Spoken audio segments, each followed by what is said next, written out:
Hello friends, मैं Rakesh sir Anglo touch by Yana YouTube channel पर आपका बेहद स्वागत करता हूं। हमने अपनी पिछली वीडियो में सब्जेक्ट ऑफ एग्रीमेंट पर 2 रूल पास किए थे, तो आज भी हम अपने इसी टॉपिक को आगे बढ़ाते हुए बात करते हैं। रूल नंबर 3, यदि कोई डिटर्मिनर हो, उसके बाद आपका नाउन हो, फिर एंड हो, फिर आपका डिटर्मिनर हो, उसके बाद नाउन हो, तो सब जो हेल्पिंग वर्ब होगा वो क्या होगा। एग्जाम्पल के जरिए देख लीजिए। मैंने कहा हर mother and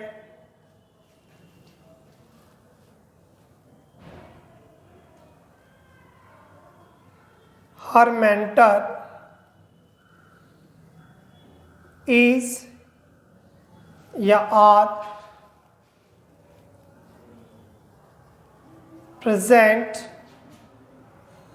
at Anglo Touch. तो क्या आप बता सकते हैं कि इसमें इज करेक्ट होगा या आर करेक्ट होगा? देखिए दोस्तों, यदि कोई भी सब्जेक्ट आपके एंड से, जनरली जब 2 सब्जेक्ट एंड से कंबाइंड होते हैं तो हेल्पिंग वर्ब हमेशा प्लूरल आती है। जब कभी आपका एंड हो और एंड से पहले कोई नाउन हो और एंड के बाद भी यदि कोई नाउन हो, लेकिन उस नाउन से पहले कोई डिटर्मिनर हो। क्या आप जानते हैं कि डिटर्मिनर होता क्या है? वेल, ए एन द, और मैंने अक्सर आपको अपनी स्पोकन क्लासेस में एक टेबल कराता हूँ।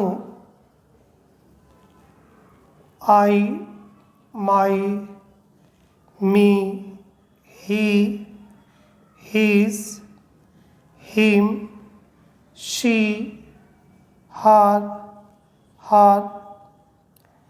दे, their, them,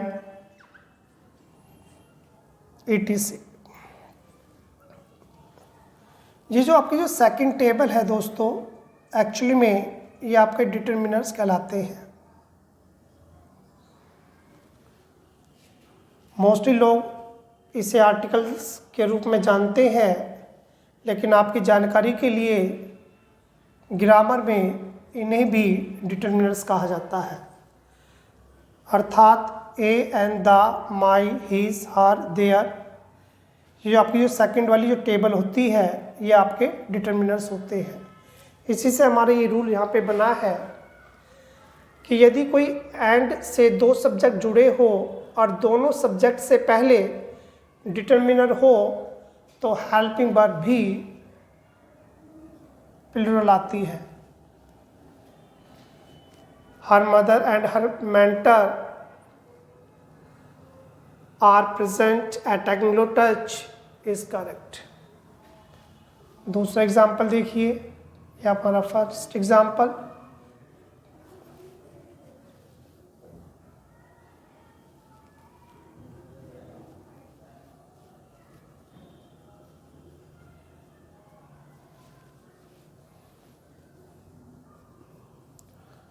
her cat and child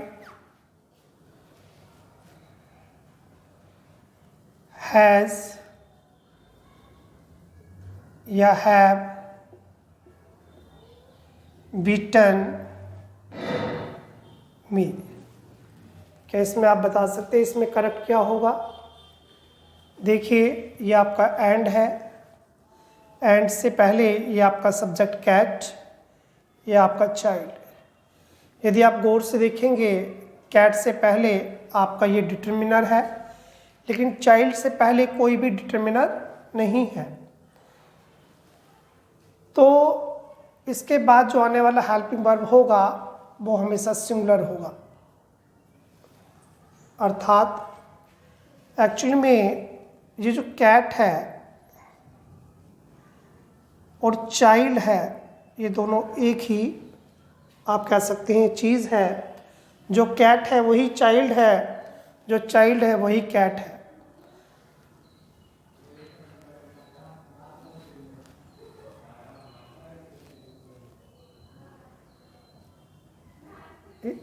I hope ये आपको समझ में आ गया होगा। यदि एंड से पहले जो नाउन है और एंड के बाद जो नाउन है, यदि दोनों नाउन से पहले दोनों डिटर्मिनर हो तो हेल्पिंग वर्ब हमेशा आप प्लूरल का इस्तेमाल करें। और यदि मोटा मोटा रूल है, यदि एक डिटर्मिनर हो और आगे कोई डिटर्मिनर ना हो नाउन से पहले, तो आप हेल्पिंग वर्ब सिंगुलर का इस्तेमाल करें। चलिए इसी के साथ हम अपने नेक्स्ट रूल की तरफ बढ़ते हैं। Rule number 4। दोस्तों, आपने इकोनॉमिक्स, फिजिक्स, मैथमेटिक्स,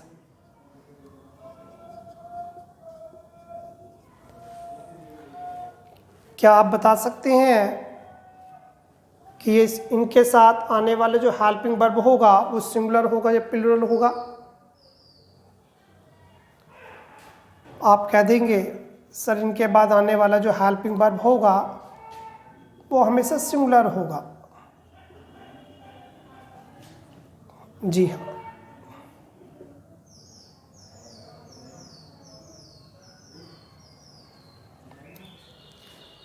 चलिए दोस्तों, यदि मैं कह दूं, मैं एक सेंटेंस पास करता हूं आपको, हर मैथमेटिक्स इज या are better than Javed sir. तो क्या आप बता सकते हैं इसमें क्या हेल्पिंग वर्ब आएगा? हर मैथमेटिक्स इज या are better than Javed sir. क्या इज? नहीं दोस्तों, एक्चुअली में इसके साथ आर आएगा। अब आप कहेंगे सर मैथमेटिक्स तो एक सिंगुलर है, तो क्यों? देखो बच्चों, जब कभी अगर कोई भी सब्जेक्ट जिसके अंत में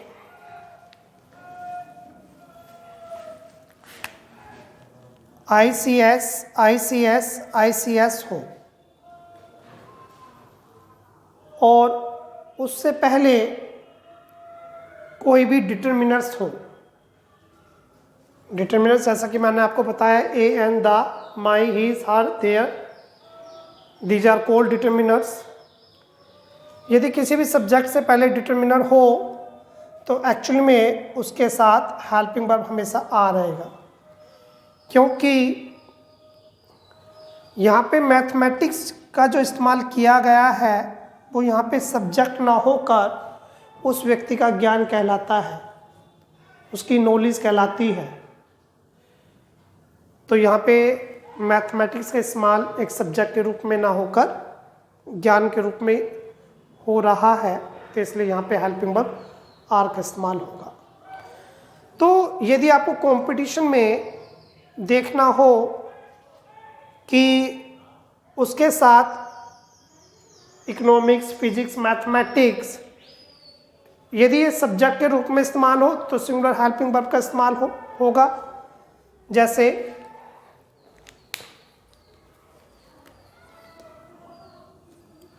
यहीं पे सेकंड एग्जांपल लिख देते हैं। Economics is my favourite subject. Actually में ये सेंटेंस करेक्ट है। यहाँ पे इकोनॉमिक्स के साथ आपका इज ही आएगा। वो क्यों? क्योंकि इकोनॉमिक्स का इस्तेमाल जो यहाँ पे हो रहा है वो सब्जेक्ट के रूप में ही हो रहा है। यदि आप कंपटीशन में इसको करेक्ट करने का एक मोटा सा हिंट मैं आपको दे देता हूँ। यदि किसी भी सब्जेक्ट से पहले अर्थात इकोनॉमिक्स, फिजिक्स, मैथमेटिक्स, इनसे पहले यदि आपका डिटरमिनर, आपका कोई भी डिटरमिनर आ जाए तो आप हमेशा इनके बाद प्लूरल हेल्पिंग वर्ब का यूज़ करें।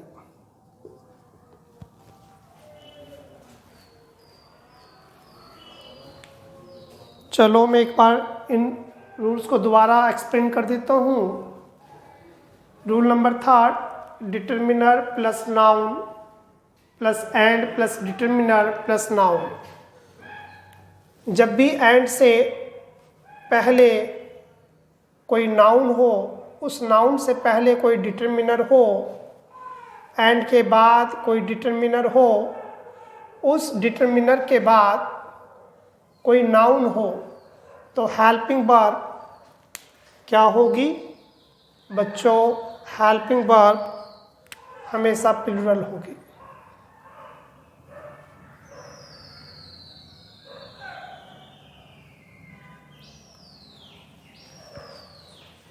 यहाँ पे एग्जाम्पल, एंड से पहले मदर नाउन, एंड के बाद मेंटर नाउन, मेंटर से पहले हर डिटरमिनर, मदर से पहले हर डिटरमिनर, या हम ये कहें कि एक डिटरमिनर, दो डिटरमिनर, तो इसका मतलब प्लूरल, तो plural helping verb. Her cat and child has bitten me, and से पहले नाउन, एंड के बाद नाउन, कैट से पहले डिटरमिनर एक, एंड के बाद नो डिटरमिनर, एक डिटरमिनर, तो हेल्पिंग वर्ब सिंगुलर, तो हैज वुड बी करेक्ट। क्योंकि यहाँ पे जो हर है, हर कैट, जो चाइल्ड है वो सेम है, जो कैट है वही चाइल्ड है, जो चाइल्ड है वही कैट है। ये जो cat is equal to child है। यहाँ पे रूल नंबर 4 मैंने आपको बताया, यदि कोई भी सब्जेक्ट हो जिसके अंत में ICS हो, जैसे इकोनॉमिक्स, फिजिक्स, मैथमेटिक्स, बेसिकली इन सब्जेक्ट का इस्तेमाल यदि सब्जेक्ट के रूप में हो तो हमेशा सिंगुलर वर्ब का, सिंगुलर हेल्पिंग वर्ब का इस्तेमाल करते हैं। यदि इनसे पहले कोई डिटरमिनर्स आ जाए, मैंने आपको डिटरमिनर्स बताया, a, an, the, my, his, her, their, ये सभी आपके डिटरमिनर्स कहलाते हैं। यदि किसी भी सब्जेक्ट के नाम जिनमें ICS से ख़त्म हो जो सब्जेक्ट, और उनसे पहले डिटरमिनर हो, तो उसके बाद हमेशा प्लूरल हेल्पिंग वर्ब का यूज़ करें या करते हैं, आप कह सकते हैं। एग्जाम्पल में her mathematics is oblique or better than Javed sir, तो ये जो मैथमेटिक्स है और इससे पहले क्या है हमारा डिटरमिनर, ये डिटरमिनर आया, तो ये एक्चुअली में यहाँ पे सब्जेक्ट की बात ना करके हम उस व्यक्ति के, उस फीमेल के ज्ञान की बात कर रहे हैं, तो इसलिए यहाँ पे आपका जो हेल्पिंग वर्ब होगा वो प्लूरल होगा। Economics is my favourite subject, जो इकोनॉमिक्स है वो मेरा मन पसंदीदा विषय है, तो एक्चुअली में यहाँ पे इकोनॉमिक्स का इस्तेमाल हम सब्जेक्ट के रूप में ही कर रहे हैं, तो इसलिए हेल्पिंग वर्ब भी यहाँ पे सिंगुलर होगा। आई होप आपको मेरी ये वीडियो पसंद आई होगी। यदि आपको ये वीडियो पसंद आई हो तो आप लाइक करें, चैनल को सब्सक्राइब करें थैंक यू।